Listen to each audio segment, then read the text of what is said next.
Folklore of Suantraí Íosa, where we're looking at the readings for tomorrow, Sunday, the 1st of May. My goodness, the year is running away. The 3rd Sunday of Easter.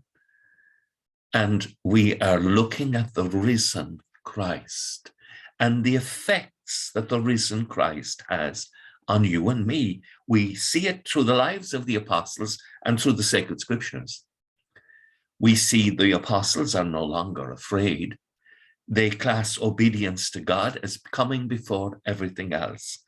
And they are prepared to suffer, to share the good news of the gospel.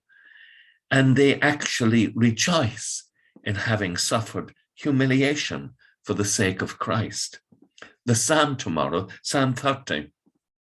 At night there are tears, but joy comes with dawn. For me, you have changed my mourning into dancing. The news that Christ is risen changes everything. Christ will die no more. And he wishes you and I to share in his resurrection, in the power of his resurrection. He offers us eternal life.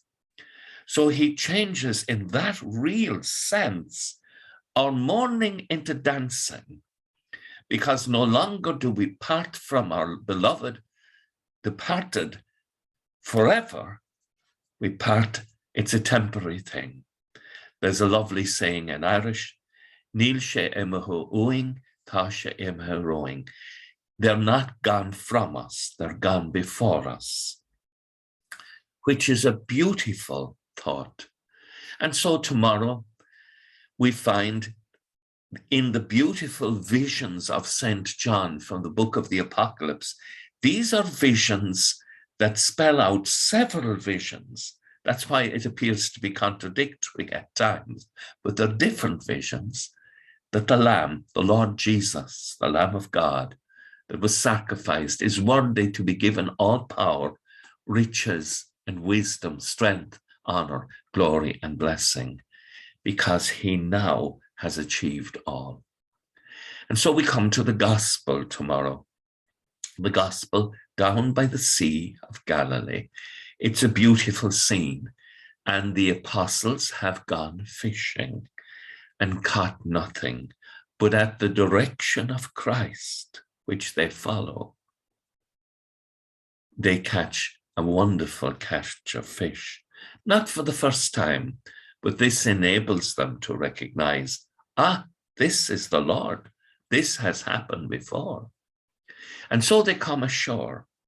And the gospel finishes with the appointment of Peter to look after the church, to look after God's lambs and God's sheep, and to be prepared to follow Christ.